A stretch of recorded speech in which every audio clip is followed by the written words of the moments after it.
Hola, mi nombre es Carmen Quido de Pablos y soy odontóloga en la sección de salud bucodental del Servicio Navarro de Salud. Hoy vamos a hacer un breve repaso de la osteonecrosis de los maxilares. Hemos dividido la charla en tres partes. Primero hablaremos de la osteonecrosis química, después haremos una clasificación y terminaremos con unos casos clínicos que ilustrarán todo lo dicho anteriormente. Empezamos por la osteonecrosis. La osteonecrosis es una osteomielitis crónica de evolución lenta y tórpida que no tiene la curación. Es una patología que puede darse tras el tratamiento radioterápico en cabeza y cuello o tras tratamiento con ciertos medicamentos como son los bifonatos. Puede cursar con hueso necrótico expuesto, con infección, con dolor y suele asociarse a un evento traumático como extracciones dentales o cualquier tipo de cirugía que afecte al hueso. La osteonecrosis la podemos dividir en dos grupos, la que es por fármacos, que es la química, y la radioterápica. La que es por radioterapia, de esa no vamos a hablar hoy. Hoy hablaremos de la que es por fármacos, que está producida por tres grandes grupos, que son los bifosfonatos, el denosumab y otro tipo de medicamentos, como los antiangiogénicos. Pero de esos no vamos a hablar hoy, nos vamos a centrar en bifosfonatos y en el denosumab. Sobre ese otro grupo, podéis leer un artículo reciente que se publicó en enero de este año, del doctor Asideguía, el doctor Leticia Bagán y el doctor Francisco Cardona, que veis ahí abajo la referencia. Es un artículo muy bueno en el que explica muy bien todas las medicaciones actuales que están relacionadas o se cree que pueden estar relacionadas con la osteonecrosis, porque en muchas aún faltan estudios. ¿Vale? Os lo recomiendo de verdad, ese artículo está muy bien para todo ese tipo de medicamentos del que no vamos a hablar hoy. Entonces nos vamos a centrar en bifosfonatos y denosumab. Los bifosfonatos son derivados del pirofosfato, ¿vale? Lo que cambia es que cambian un oxígeno por un carbono y ese carbono se lleva a dos radicales que si llevan nitrógeno, entonces son lo que llamamos los aminobifosfonatos. Y si no llevan nitrógeno, son los bifosfonatos simples. Los aminobifosfonatos tienen una potencia mucho más alta que los bifosfonatos simples. Perdón. Tenemos que tener en cuenta que el mecanismo de acción de los bifosfonatos es que se unen a la hidroxiapatita, ¿vale? Y entonces lo que hacen es que cuando empieza a haber una regeneración ósea, estos se activan haciendo que los osteoclastos no puedan hacer su función, ¿vale? Vamos a ver. Tenemos diferentes tipos de bifosfonatos, en esta tabla los veis. Los primeros son los que son menos potentes y el último, el condensato, es el más potente, que es nitrogenado, ¿vale? Que es lo que decíamos antes, que lleva un nitrógeno y entonces eso hace que sea de una potencia mucho mayor que los que no lo llevan, por lo tanto es un aminobifosfonato. En cuanto al denosumab, es un anticuerpo monoclonal, lo conoceréis por el nombre de Prolia, es Beva, y se administra cada 6 meses de manera subcutánea, ¿vale? Se utiliza para la osteoporosis, para el cáncer de próstata y el cáncer de mama. ¿Cómo funciona el denosumab? No funciona igual que funcionaban los bifosfonatos, que era uniéndose a la hidroxiapatita. El denosumab se une al RANKL, que es un ligando que está en la superficie de la membrana de los osteoblastos y que lo que hace es que los osteoclastos no puedan funcionar. Y de esa manera lo que se hace es que se produce la reabsorción ósea, incrementa la masa ósea y la fortaleza del hueso. Por lo tanto, vemos que los dos hacen lo mismo, hacen que los osteoclastos no funcionen, pero con mecanismos de acción diferentes. Entonces, ¿cómo se produce una osteonecrosis tras un acto traumático? ¿Vale? Tenemos una alteración en el recambio óseo y ¿por qué? Por esa medicación que estamos tomando, que hace que tengamos una actividad osteoclástica reducida. Entonces, tenemos una patología, por ejemplo, una enfermedad perio, o hemos hecho una extracción, hemos hecho una pitectomía, ¿vale? O un raspado, cualquier cosa que involucre al hueso. Entonces, ¿qué pasa? Que los osteoclastos están anulados, no pueden hacer su función, no pueden comerse ese hueso que deberían comerse para que se hiciera el recambio óseo, y entonces, como los osteoclastos no comen el hueso, los osteoblastos no pueden hacer hueso nuevo. Y entonces, ¿qué pasa? Que se nos queda el hueso necrótico almacenado ahí. Y entonces se produce una alteración vascular y del tejido conectivo que no permite que aquello se regenere. Entonces tenemos esta situación y le sumamos las bacterias que tenemos y ¿qué pasa? Que se puede formar un secuestro óseo y que no hay una regeneración epitelial ni del pecho. ¿Qué signos y qué síntomas tiene la osteonecrosis? Pues tiene una serie de características que la hacen fácilmente reconocible por la clínica. Luego tenemos pruebas complementarias que son una ayuda, pero no son esenciales para un primer diagnóstico. El inicio de esta patología suele ser asintomático normalmente y si hay dolor suele ser progresivo y mantenido. Es mucho más frecuente encontrar esta patología en mandíbula del maxilar y la zona más común es en molares y sobre todo en la zona igual de molares inferiores, porque es donde tenemos el tejido más, tenemos menos cantidad de tejido encima del hueso, ¿vale? Entonces la exposición ósea se puede producir de una manera más fácil. Luego tenemos unos criterios clínicos para diagnosticar la osteonecrosis. ¿Cuáles son estos? Tiene que haber presencia en maxilar o en mandíbula de hueso necrótico expuesto o una fístula sin exposición de hueso, pero que no tiende a la curación, ¿vale? La lesión se presenta de forma espontánea o tras una cirugía dentoalveolar.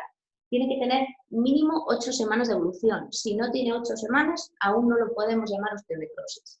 Y el paciente, esto es bastante obvio, pero hay que saberlo, no debe haber recibido radioterapia en cabeza-cuello, porque entonces estaríamos ante una osteoradionecrosis, no una osteonecrosis, ¿vale? Y sí que tiene que haber recibido, lógicamente, una de las medicaciones que hemos dicho, porque si no, puede que nos encontremos ante otro cuadro. Pruebas complementarias que tenemos la biopsia, tenemos el cultivo y el antibiograma y las radiográficas. La biopsia la haremos siempre que tengamos dudas, ¿vale? Estas medicaciones se dan en pacientes, muchas veces que son pacientes con cáncer, entonces pueden tener metástasis y puede que sea una metástasis, por lo tanto, si tenemos la más mínima duda, hay que hacer una biopsia. El cultivo y el antibiograma, esto nos viene muy bien porque son pacientes que vamos a tratar con antibióticos y van a ser tratamientos largos y van a tener que tomarlos varias veces. Entonces, si ya sabemos de todos los antibióticos que tenemos, cuál es el que nos va a funcionar, ¿no? Cuál es nuestro espectro, a qué vamos, pues vamos mucho mejor porque ya sabemos el tipo de bacterias y cómo combatirlas. Entonces, pues no es obligatorio, pero sí interesante. Luego, la OPG, la autopantomografía. Nosotros hacemos siempre a todos los pacientes una autopantomografía, pero nos quedamos muchas veces escasos con ella, porque no nos va a dar esa tercera dimensión, hasta dónde realmente ocupa el secuestro, cuánto, ¿no? Cuánto espacio la profundidad. Entonces, pues pedimos un TC o un CBCT, que es lo que más nos va a ayudar a ver. Luego, en cuanto a la localización, hemos dicho que es en los maxilares, en el superior y en el inferior, pero ¿por qué? ¿Por qué hay? Marx en 2003, que fue el que sacó la primera secuencia de pacientes con esta patología, decía que era debido a la presencia de los dientes y patologías derivadas de estos que aumentan la tasa de recambio óseo en los maxilares, ¿vale? Todo termina en lo mismo, es el recambio óseo. Cuando hay recambio óseo, ¿qué pasa? Que los osteoclastos no hacen su función y entonces los osteoblastos no pueden hacer la suya, ¿vale? Y ahí es cuando se nos da la osteonecrosis. Entonces, Marx decía que era por el recambio óseo y ¿qué pasa? Que vemos que el globo alveolar y el periodonto son zonas caracterizadas por su elevada capacidad de remodelación, estamos en lo mismo, ¿vale? Entonces no pueden hacer esa función porque está bloqueada por esa medicación que están tomando y entonces se puede producir esta patología. También hay que tener en cuenta que hay un estrés constante de fuerzas masticatorias que producen microfracturas a diario. Lo que pasa es que con ese recambio óseo las vamos solventando, pero estos pacientes no tienen, entonces están haciendo un nicho perfecto para que haya problemas después. Y también es importante no olvidar que las arterias de la mandíbula son terminales, por lo tanto todo esto influye a que en los maxilares sea donde se puede producir la osteonecrosis. Tenemos unos factores de riesgo en los pacientes, porque no todos los que toman estas medicaciones sufren osteonecrosis. ¿Qué factores de riesgo tenemos que ayudan a que se produzca? Tenemos los relacionados con el fármaco, que son el tiempo de tratamiento. A mayor tiempo de tratamiento, ¿vale? Mayor posibilidad tenemos de sufrir osteonecrosis en bifosfonatos, por ejemplo. Si es el denosumab con lo que nos están tratando, no tanto, porque tiene una vida corta, una vida media mucho más corta que los bifosfonatos. Los bifosfonatos se almacenan en la hidroxiapatita y se quedan ahí, se almacenan en la matriz. Sin embargo, el denosumab se sabe que tiene 6 meses de vida media, entonces si le hacemos una extracción a un paciente que hace 12 meses no se pone una inyección de denosumab, posiblemente no sufra una osteonecrosis. No podemos estar seguros, pero lo más seguro es que no sea así. Sin embargo, los bifosfonatos son dosis dependientes. Cuantas más dosis damos, más van almacenando y no se termina de perder, ¿vale? Se quedan ahí. Entonces, el tiempo de tratamiento es un factor de riesgo, depende de cuánto tiempo lleve. Y en los bifosfonatos es importantísimo valorar la potencia, porque ya hemos visto que no tenía nada que ver un bifosfonato simple con un aminobifosfonato. Y la asociación con corticoides, porque aunque esté tomando un bifosfonato simple, si toma corticoides sistémicos, el paciente de manera crónica, el paciente tiene muchas más probabilidades de tener una osteonecrosis que si toma el bifosfonato simple, ¿vale? Sin tratamiento concomitante.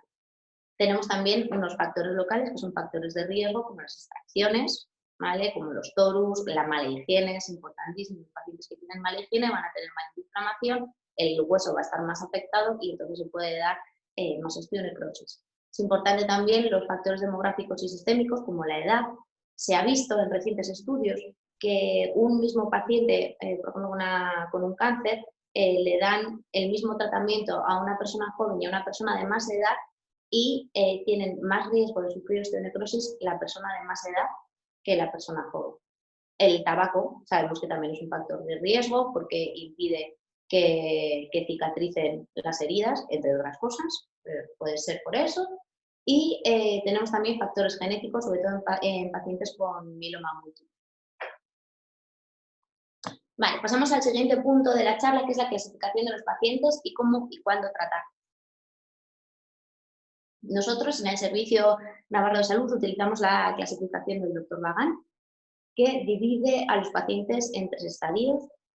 Y el primer estadio nos encontramos con la presencia de hueso necrótico expuesto o una pequeña fístula sin exposición de hueso y el paciente está asintomático.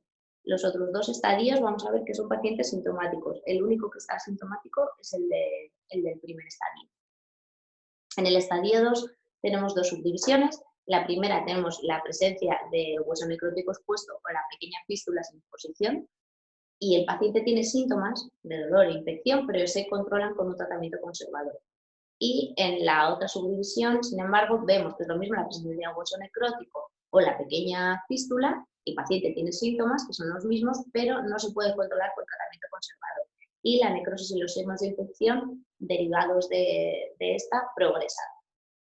Y en el estadio 3 vemos que tenemos la presencia de hueso necrótico o la fístula y es un paciente con dolor e infección y uno más de los siguientes, ¿vale? Puede tener evidencia radiográfica de hueso necrótico que se extiende más allá del hueso alveolar, puede tener fractura patológica, una fístula extraoral, comunicación oronasal o una osteolisis que se extiende al borde inferior de la mandíbula o al suelo del seno. Entonces, ¿cuál es el tratamiento para la osteonecrosis? Actualmente no tenemos ningún tratamiento efectivo, ¿vale? No, el tratamiento que tenemos va encaminado a reducir las infecciones, reducir el dolor y estabilizar la situación. Una vez que hemos reducido todo aquello. Por lo tanto, ¿cuál es el mejor tratamiento que tenemos? La prevención, sin duda alguna, ¿vale? Hay que conocer la patología, hay que conocer las medicaciones y hay que conocer los protocolos que tenemos para intentar que no suceda la osteonecrosis. Pero si ya la tenemos instaurada, si ya tenemos la osteonecrosis, bueno, pues vamos a ver qué tenemos que hacer. En un paciente de estadio 1, que recordemos que era el único que estaba asintomático, haremos higiene local con clorexidina 0,12 en enjuagues y en gel, ¿vale? 3 veces al día y le realizaremos seguimiento. Un paciente en estadio 2, que recordemos que era sintomático, la primera división de ese estadio se trata con medidas locales, entonces trataremos con higiene local, con antibiótico, con medidas locales, no, perdón, con tratamiento conservador. Entonces le daré tomar higiene local, antibiótico, analgesia y le haremos seguimiento. Y la segunda subdivisión del estadio 2, la higiene local, el antibiótico, la analgesia y una cirugía para la eliminación de la necrosis ósea, porque recordemos que en esa subdivisión no era suficiente con el tratamiento conservador y tenemos que dar un paso más. Del estadio 3, que es el más grave de todos, tendremos también la higiene local, el antibiótico, la analgesia y una cirugía amplia con resecciones óseas. No debemos olvidar también que si tenemos un fragmento móvil, ¿vale? Que es claramente móvil, que no tenga una base amplia que podamos ver también en la radiografía, sino que es una astillita, un trozo pequeño, debemos retirar. Entonces, ¿qué hacemos nosotros con los pacientes que van a recibir bifosfonatos? ¿Vale? Acabamos de ver cómo los tratamos y nos viene ya con el problema.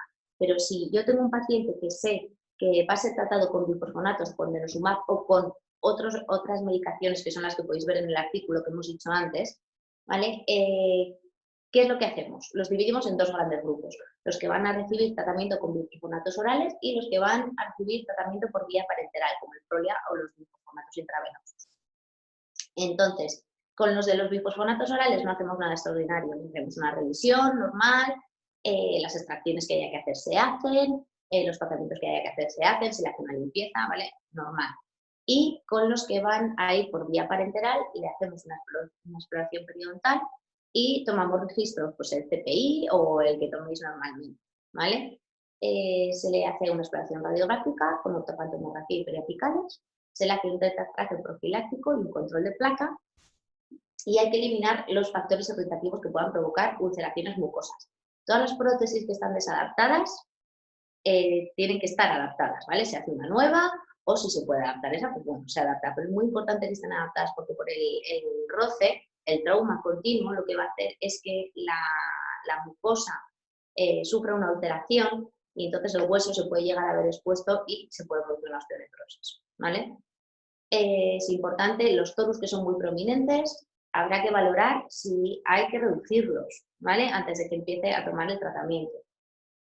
Y lo ideal sería, si nosotros eliminamos un torus, hacemos las extracciones, tal, lo ideal sería esperar a la cicatrización de todo esto para empezar con el tratamiento, ¿vale? Lo que pasa es que hay veces pues, que no puede ser así cuando son patologías que corre mucha prisa empezar a tratarlas, como en el caso de los pacientes oncológicos.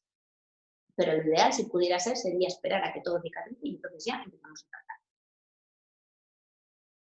Vale, entonces, ese paciente que nos ha venido, que iba a recibir tratamiento con bifosfonatos o con el Prolia, ¿vale? Le hemos visto, le hemos hecho la primera visita y ya empieza su tratamiento. Entonces, ¿cuándo le revisamos nosotros? Pues seguimos con los dos grandes grupos. Cuando es con bifosfonatos orales, le revisamos cuando nos parezca bien, ¿vale? Cuando le parezca bien a su dentista. No hay una pauta, puede ser la revisión anual, puede ser cada 6 meses, cada 3 meses, es que depende del paciente, ¿vale? Ahí no nos importa ya. Dependiendo de la salud oral que tenga el paciente y del cuidado que tenga, pues se le pauta unas visitas u otras, como se hace con el resto de pacientes sin esta problemática.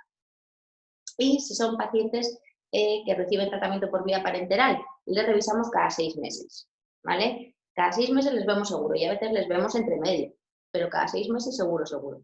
¿Y qué es lo que hacemos? Una exploración minuciosa, ¿vale?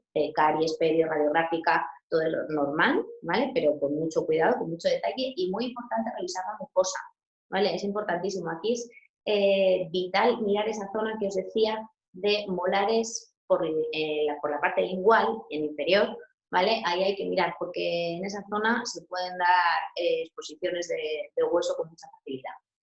Entonces hay que ir a mirar esa zona. Hay que valorar la necesidad de hacer un tetratraje, controlar la placa y si es posible, si necesitara hacer una extracción, por ejemplo, si es posible evitarla, hay que evitarla, ¿vale? Entonces, ¿cómo? Pues, por ejemplo, si se puede amputar la corona y hacer una endo del resto radicular que quede ahí, de la raíz y dejarlo tapado, si pudiera ser eso, es mucho mejor esa opción que hacer una extracción. Si hay que hacer extracción sí o sí, porque es un resto radicular que lleva ahí muchísimo tiempo, que da muchos problemas, que vemos que tiene una imagen radiología periapical, que ahí hay que hacer algo, pues entonces seguimos con la misma división que teníamos antes, los de bifosfonatos orales y los de vía parenteral, ¿vale? Bifosfonatos orales, si es un paciente que lleva menos de 3 años con el tratamiento, todo ok, ¿vale? Podemos seguir adelante, podemos hacer siempre que hay que informar al paciente, ¿vale? Nos lo firma, se lo explicamos todo bien, pero no se considera paciente de riesgo con menos de 3 años de bifosfonatos orales. Si llevan más de 3 años, entonces, ¿qué tenemos que hacer? Lo primero, hablar con el médico prescriptor, ¿vale? Y decirle que deberíamos pausar el tratamiento 3 meses, entonces hacer lo que tengamos que hacer, la extracción, la pirectomía, o sea, lo que sea que hay que hacer, que involucre hueso, ¿vale? Y luego ya reiniciar cuando aquello haya cicatrizado, ¿vale? Pero es importante hablar con el médico prescriptor, no tomar nosotros la decisión. Hay que decirle que hay que hacerlo así, pero nosotros no hemos prescrito esa medicación, por lo tanto nosotros no somos quienes para decidir que lo tienen que dejar, ¿vale? El siguiente grupo es el que decíamos de los pacientes por vía parenteral. Estos pacientes deberían dejar el tratamiento 7 meses desde la última dosis que recibieron.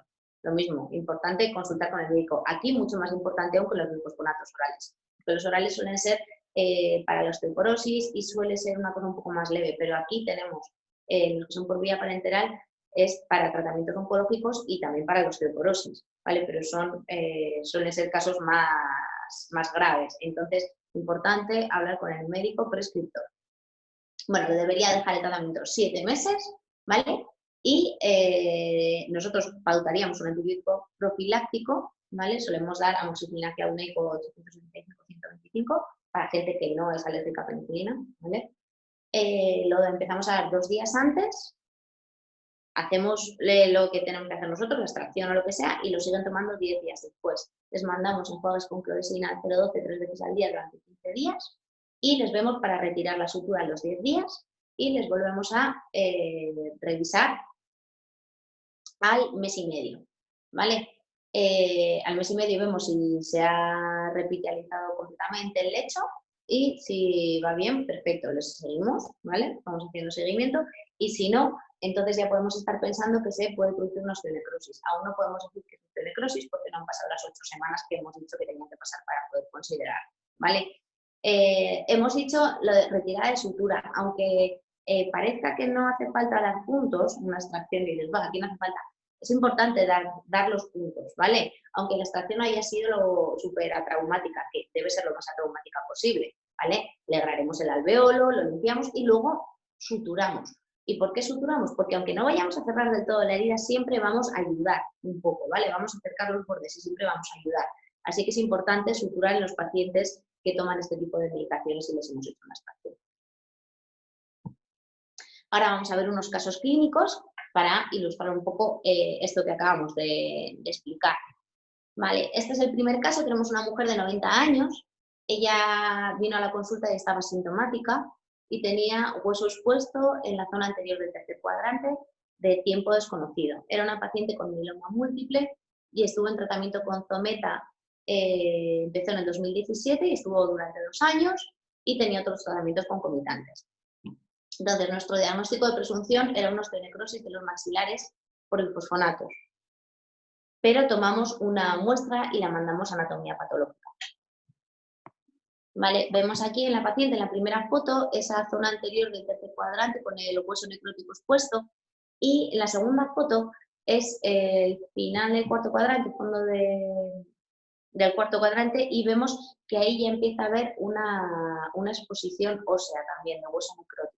¿Vale? Hicimos una radiografía y lo que vimos, bueno, la paciente la habíamos visto en 2018, ya veis, y en 2020. Y esa radiografía que hicimos, que es cuando yo vino con el hueso expuesto, ya veis el tamaño enorme del secuestro óseo que tiene la paciente. Entonces, ¿qué hicimos con ella? Nada, tomamos la muestra, como os digo, y la mandamos a anatomía patológica y nos dijeron que era un tejido de osteonecrosis. Por lo tanto, como era una paciente que estaba sintomática, la mantuvimos con higiene y la vamos revisando.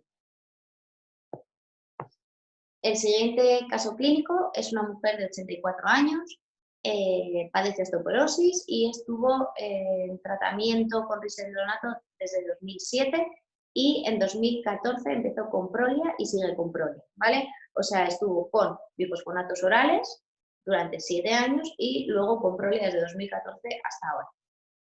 Le hicieron la extracción del 33 y tras esa extracción no curaba y quedó una zona de hueso necrótico expuesto.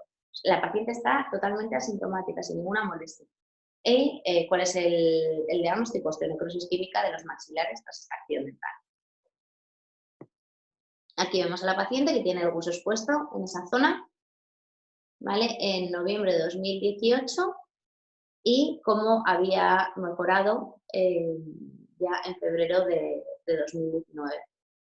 La paciente estaba asintomática, a día de hoy ya no tiene ninguna exposición de hueso necrótico y se encuentra bien.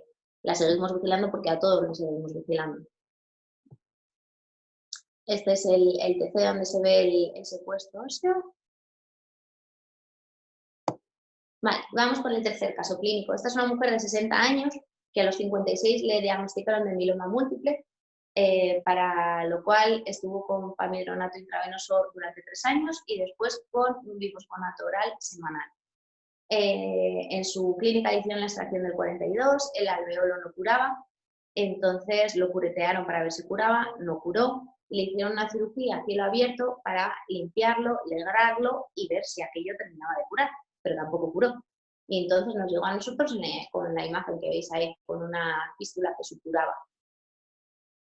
¿Vale? Que eso fue a los 3 meses de la extracción. La paciente estaba sintomática, pero le hicimos un TC y vemos un gran secuestro óseo, que lo podéis ver ahí. Y como tenía muy poquita clínica, pues tuvimos una actitud expectante, ¿vale? Le pusimos las medidas de higiene, la íbamos viendo, pero no hicimos más tratamiento porque no tenía clínica. Y a los 6 meses expulsó el secuestro.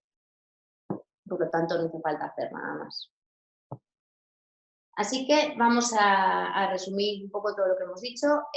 Es importantísimo ahondar en la historia clínica del paciente, no solo en lo que está tomando ahora, el tratamiento que tiene ahora, sino en lo que ha tenido antes, ¿vale? Porque ya hemos visto que los bifosfonatos, los intravenosos sobre todo, pues nos pueden jugar malas pasadas a largo plazo. El mejor tratamiento para la osteonecrosis, ¿cuál es? La prevención, no tener que llegar a esto. Porque muchas veces, como no tenemos un tratamiento específico, lo que vamos haciendo es solucionando, ¿vale? Poco a poco, pues el dolor, las molestias. Al no haber un tratamiento, lo que hay que hacer es evitar que tengamos que llegar a esto, ¿vale? Entonces la prevención es lo más importante. Si tenemos que hacer una extracción en un paciente que está tomando ese tipo de medicaciones, ¿qué hacemos? Vamos a recordarlo, como hemos dicho, en pacientes con bifosfonatos orales que llevan al menos de 3 años, no es un paciente de riesgo, por lo tanto, informamos, pero podemos hacer. Pacientes con bifosfonatos orales de más de 3 años, ¿qué hacemos? Que lo dejen 3 meses y reanudamos tras la cicatrización. Si la medicación es intravenosa o subcutánea como el denosumab, mínimo 7 meses desde la última dosis hacemos nuestro tratamiento y si hay que reanudar, que sea una vez que haya cicatrizado, ¿vale? Y si el paciente presenta osteonecrosis de los maxilares, si es un paciente asintomático, esperaremos, tendremos una conducta expectante, como hemos visto en los casos clínicos, y si es un paciente sintomático, le daremos antibiótico, veremos evolución y si es necesario, haremos una intervención quirúrgica, ¿vale? Pero vamos siempre de más conservador a menos, vamos bien, ¿vale? Bueno, muchísimas gracias a todos por estar aquí con nosotros este ratito. Y nada, ahí es donde trabajamos, en el Servicio Navarro de Salud. Estamos para cualquier cosa que necesitéis, tenéis ahí mi email y si no, pues nos podéis llamar por teléfono o lo que queráis, ¿vale? Estaremos deseando ayudaros en la medida de lo que podamos. Hasta luego.